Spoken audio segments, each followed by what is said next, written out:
नमस्कार दोस्तों, आप देख रहे हैं सिनेमा हॉल और मैं अजय ब्रह्मात्मज। आज मैं 2021 में रिलीज हो रही फिल्मों की बात करूंगा। हुआ यूं कि 17 फरवरी को यशराज फिल्म्स ने सबसे पहले अपनी 5 फिल्मों की रिलीज़ की तारीखें घोषित की। उनकी प्रेस विज्ञप्ति आने के 1 घंटे के अंदर सबकी तारीखें आने लगी और फिर पिछले 6-7 दिनों में लगभग 25 से ज़्यादा फिल्मों की रिलीज़ की तारीखें तय हो गई। इसे एक बात तो तय हो गई कि अभी फिल्म इंडस्ट्री में कोई अगर लीडर है तो वो यशराज फिल्म्स है। सभी इंतज़ार कर रहे थे कि कब फिल्में रिलीज़ की जाएं, लेकिन कोई भी हिम्मत करके आगे अपनी तारीखों की घोषणा नहीं कर रहा था। या तो ये हो सकता है कि वे यशराज की फिल्मों की रिलीज़ तारीख का इंतज़ार कर रहे हों, या फिर कोई और वजह हो सकती है।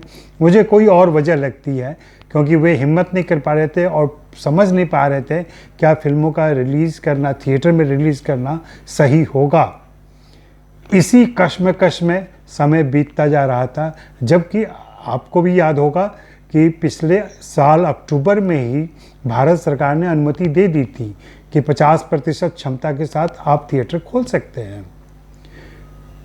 महाराष्ट्र में नवंबर में खुले, कुछ और राज्यों में भी नवंबर में खुले, और अभी तो 1 फरवरी से भारत सरकार ने 100% की छूट दे दी है कि 100% की अनुमति दे दी है कि आप चाहे बुलाएं और देखें। फिर भी दर्शक इसलिए ही चक रहे हैं सिनेमाघरों में जाने से कि एक तो वैसी फिल्में नहीं हैं जिन्हें वे देखने जाएं, दूसरे अभी तक ये डर बना हुआ है, जिस ढंग से अभी फिर से संक्रमण बढ़ने की खबर आ रही है उसमें उनकी आशंका बढ़ी हुई है।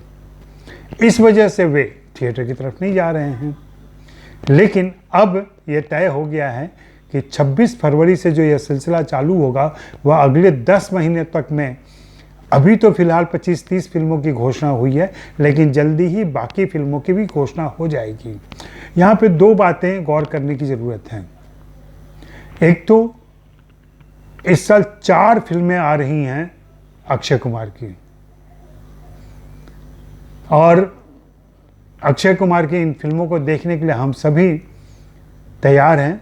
उनकी पहली फिल्म होगी सूर्यवंशी, उसके बाद होगी बेल बॉटम, और फिर होगी अतरंगी रे, और आखिर में दिवाली के समय होगी उनकी पृथ्वीराज। पृथ्वीराज उनकी सबसे महत्वाकांक्षी फिल्म है। यह पीरियड फिल्म है, यह कॉस्ट्यूम ड्रामा भी है, और इसमें पृथ्वीराज चौहान की शौर्य के कहानी कही गई है। उसके बाद दूसरा नंबर अजय देवगन का आता है। उनकी 3 फिल्में रिलीज हैं। फिर रणवीर सिंह की 2 फिल्में रिलीज हैं। रणबीर कपूर की भी 2 फिल्में हैं, लेकिन एक ही की घोषणा आई है, शमशेरा की। ब्रह्मास्त्र की घोषणा अभी बाकी है। इसके अलावा शाहिद कपूर हैं, जॉन अब्राहम हैं,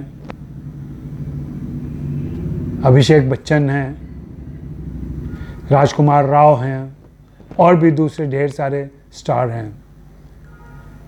कुछ लोगों को समस्या हो सकती है कि मैं मेल स्टार के बहाने ही फिल्मों पर बात कर रहा हूं, लेकिन अफसोस की बात यही है कि फिल्मों के बारे में जब भी कोई चर्चा होती है तो उनके हीरो को लेके ही होती है, उनकी हीरोइनों के लेके तभी चर्चा होती है जब वे महिला प्रधान फिल्में हों। और ऐसी फिल्म एक धाकड़ है जिसमें कंगना रनौत हैं, या फिर आलिया भट्ट के लिए हम RRR की भी चर्चा कर सकते हैं। बाकी सारी फिल्में ऐसी ही हैं। अब इसमें देखना ये है कि कौन सी फिल्म दर्शक देखने जाते हैं। क्या मार्च महीने से ही दर्शकों की भीड़ लगने लगेगी सिनेमाघर में? मुझे नहीं लगता। मेरा अनुमान है कि जब सूर्यवंशी रिलीज होगी उस समय दर्शक जाएंगे, और फिर सलमान खान की फिल्म आएगी, उस समय तक वह गति पकड़ लेगी। उसके पहले मेरी आशंका है कि दर्शक उस तादाद में सिनेमाघरों में नहीं जाएंगे। आप में से कुछ लोग सोच रहे होंगे कि अब OTT का क्या होगा, OTT प्लेटफॉर्म का क्या होगा। पिछले समय में मैंने कई सारे वीडियो ऐसे बनाए और लेख लिखे जहाँ पे OTT के महत्व को स्थापित किया और मैंने बताया कि कैसे OTT चलता रहेगा। अब अगर आप लोगों को लगता है कि OTT समाप्त हो जाएगा तो ऐसी कोई बात नहीं होने वाली है। OTT अभी भी रहेगा। अब ये है कि ठीक है कि जिस तरीके से फिल्में, मेन स्ट्रीम फिल्में भी वहाँ जा रही थी, अब हो सकता है कि उन पर लगाम लग जाए और ऐसी फिल्में जाएं जो छोटे बजट की होती हैं, सीमित बजट की होती हैं, मझोले बजट की होती हैं। ऐसी फिल्मों के लिए OTT प्लेटफॉर्म बहुत सही और सही विकल्प होंगे और उनका सिलसिला चलता रहेगा, मुझे तो यही लग रहा है। बाकी देखें, हाथ कंगन को आरसी क्या, साल के 2 महीने बीतने जा रहे हैं, बाकी 10 महीने बाकी हैं। उन 10 महीनों में हमें पता चल जाएगा कि कौन सी फिल्में आ रही हैं, कौन सी फिल्में दर्शक देख रहे हैं और दर्शक किन फिल्मों को देखने जा रहे हैं।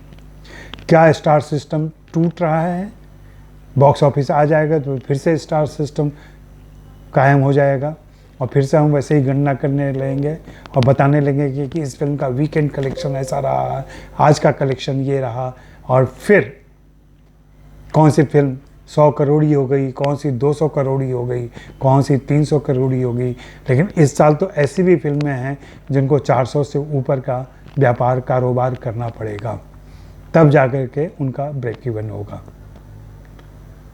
तो ये है 2021 की फिल्मों की बातें और आप देखते रहें सिनेमा हॉल और सब्सक्राइब करें, लाइक करें, शेयर करें और मिशन 5000 को जल्दी से जल्दी पूरा करें। मेहरबानी, शुक्रिया, धन्यवाद।